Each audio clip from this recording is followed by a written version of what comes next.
appareil sur la route, un androïde sur la route. Et puis toi, tu regardes l'appareil, tu dis non, ça là, ça ne vient de nulle part. C'est que tu ne te sens pas bien. C'est ça. Tu vois l'appareil sur la route, et puis tu dis non, ça là, c'est pas quelqu'un qui a crié. Folie absolue. C'est que tu ne te sens pas bien. Non. Donc la raison, l'intelligence humaine voudrait que quand tu regardes les cieux et la terre, il faut savoir que c'est quelqu'un qui est à la base de cela. Mais nous, qu'est-ce que nous faisons? Nous pensons que nous sommes venus ici par hasard. Et nous allons vivre par hasard. Il n'y a pas de hasard, hein? Il n'y a pas de hasard. Tout ce qui doit se passer dans ta vie, il n'y a pas de hasard. Tu peux continuer un peu?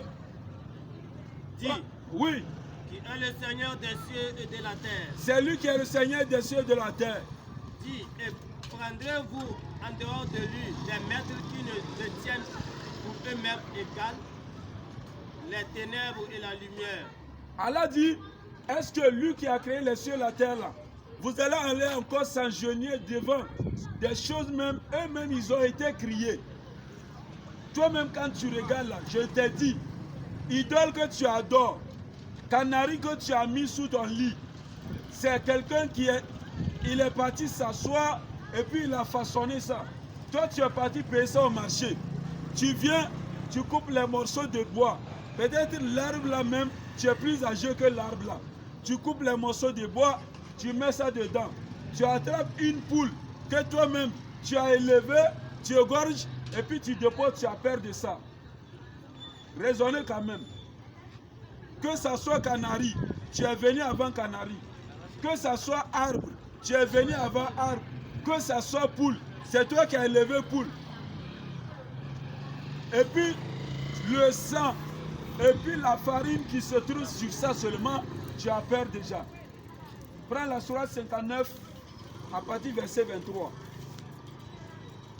Sourate 59. Oui. Oui. Sourate 59, le oui. verset 23. Frère, vas-y. C'est lui Allah. C'est lui Allah. Une divinité autre que lui. C'est lui qu'on est venu parler de lui là. C'est lui qui est le Dieu unique. Il n'y a pas d'autre Dieu en dehors de lui. Le connaisseur de l'invisible. Il connaît ce que vous ne connaissez pas. Tout comme divisible. Il connaît ce que vous connaissez aussi. C'est lui, on appelle Allah. C'est lui le tout miséricordieux, le très miséricordieux. C'est lui qui est le tout miséricordieux, le très miséricordieux. C'est lui Allah. C'est lui Allah. Ni divinité que lui. Il n'y a pas un autre Dieu en dehors de lui. Le souverain. C'est lui qui est le souverain. Le pur. C'est lui qui est le pur. L'apaisant. C'est lui qui apaise. Malgré tes soucis, c'est lui qui vient, il t'apaise. Continue. Le rassurant. Le rassurant, c'est lui qui t'assure qu'il faut travailler. Demain, tu auras ça. Le prédominant. C'est lui qui domine tout. Tout ce que vous adorez comme Dieu, Allah, il domine tout. Le puissant. Le puissant, c'est lui. C'est-à-dire, il y a des puissants, mais lui, il est le puissant. Tout-puissant. Le tout-puissant, oui. Le contraignant. Le contraignant, c'est lui, malgré bon gré, tu acceptes quand même. Malgré que tu es pauvre, tu ne dois pas te tuer. Tu es toujours en vie. L'orgueilleux. L'orgueilleux. Ouais. Il y a des gens qui attaquent ce verset et disent comment un Dieu qui peut être orgueilleux. Mais on se demande, quand on dit orgueilleux, là, ça veut dire quoi? Il faut chercher à savoir quel est le sens de l'orgueilleux avant de savoir si Dieu doit être orgueilleux ou pas. Un Dieu qui est humble, c'est un faux Dieu. Non. Continue, frère. Gloire à Allah.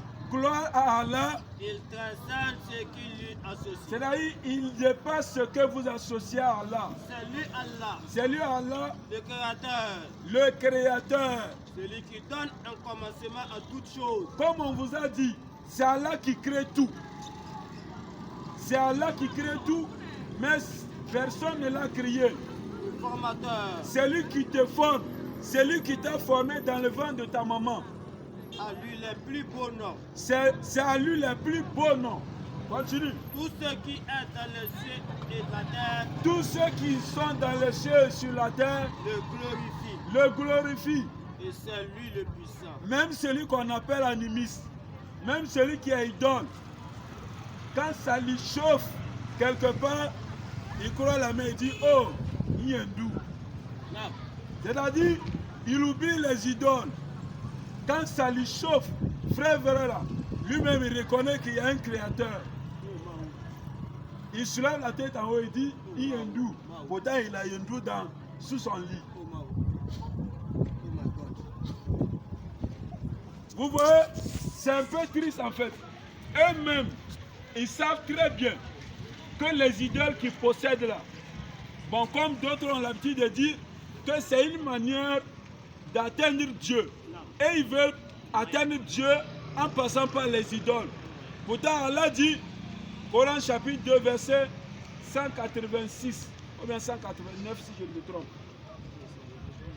Allah dit, quand mes serviteurs t'interrogent sur moi, dites-leur, je suis tout proche de vous. Je réponds à l'appel de celui qui m'invoque quand il m'invoque. Que lui aussi qu'il répond à mon appel, afin qu'il soit bien guidé. Donc Allah nous dit ici, Allah est tout proche de nous. Tu n'as pas besoin d'idole pour atteindre Dieu. Tu n'as pas besoin d'un arbre pour atteindre Dieu. Dieu est face à face avec toi. Il dit, ce que tu veux, il faut lui demander, lui va te répondre. Et c'est pourquoi Allah a mis les faits en eux-mêmes. Vous êtes fait du tort à vous-même en prenant le veau pour idole. Allah a dit à Moïse de le dire, vous vous êtes fait du tort en prenant le veau d'or pour Dieu. Continue. Revenez donc à votre créateur. Revenez à celui-là qui vous a créé. La question qu'on doit se poser, tu existes là, qui t'a créé? Est-ce que c'est idole que toi-même tu as fabriqué qui t'a créé? Les frères, raisonnez un peu, hein? Réfléchissons ensemble.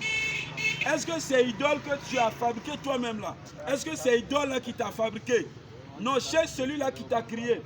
Et Allah dit que c'est lui qui nous a créé. Donc il dit, revenez à celui-là qui vous a créé. Continue. Puis tuez donc les coupables vous-même. Continue. Ce serait mieux pour vous. Oui. Auprès de votre Créateur. Continue. C'est ainsi qu'il agréa votre repentir, car c'est lui certes le repenteur et le miséricordieux. Vas-y. Il est le créateur des cieux et de la terre. Celui qui a créé les cieux et la terre là, il s'appelle Allah. Maintenant, toi qui adores l'idole, vas-y demander à ton idole si c'est lui qui a créé les cieux et la terre. Allah lui l'a déjà dit. Je n'ai jamais entendu, idole a dit que c'est lui qui a créé les cieux et la terre. Je n'ai jamais entendu. Jamais. Celui qui a une fois entendu, qu'il vienne me dire. Non. Mais Allah dit, c'est lui qui a créé les cieux et la terre. À partir du néant. À partir du néant, il a créé les cieux et la terre. Continue. Lorsqu'il décide d'une chose, oui, il est dit seulement, soit et la chose est. Aussitôt. C'est-à-dire, Allah n'est pas celui-là. Le jour où il a voulu créer la terre, il a pris argile et puis il a façonné comme les gens font. Allah, quand lui veut créer quelque chose là, il dit seulement et la chose existe. Kun fayakun. On appelle ça en islam kun fayakun. Et cela est biblique. Psaume 33, verset 9. On dit quand Dieu veut créer quelque chose, il suffit de dire et la chose est actuellement. Donc continue.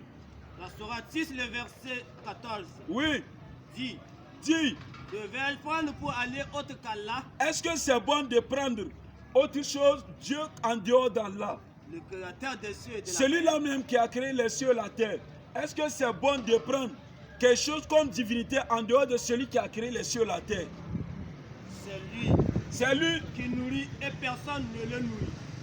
Tous ceux-là qui se nourrissent là, Allah dit que c'est lui qui nous nourrit. Celui-là qui a créé les cieux et la terre, c'est lui qui nous nourrit. Mais maintenant, toi tu laisses, au lieu de reconnaître celui-là qui te nourrit, tu vas nourrir. Nous on dit que vous nourrissez les idoles. Non. Ce n'est pas les idoles qui vous nourrissent. C'est ça. Parce que nous on est né dedans. On a vu un Dieu qui a besoin de nourriture. Ce Dieu-là, il ne mérite pas l'adoration. C'est un faux Dieu. C'est-à-dire un Dieu. Imagine un jour, tu as faim, ton Dieu aussi a faim. Alors qu'il reste un morceau de pâte. Qui va prendre? Réfléchissez. Non. Allah dit que c'est lui qui nous nourrit. Continue, frère.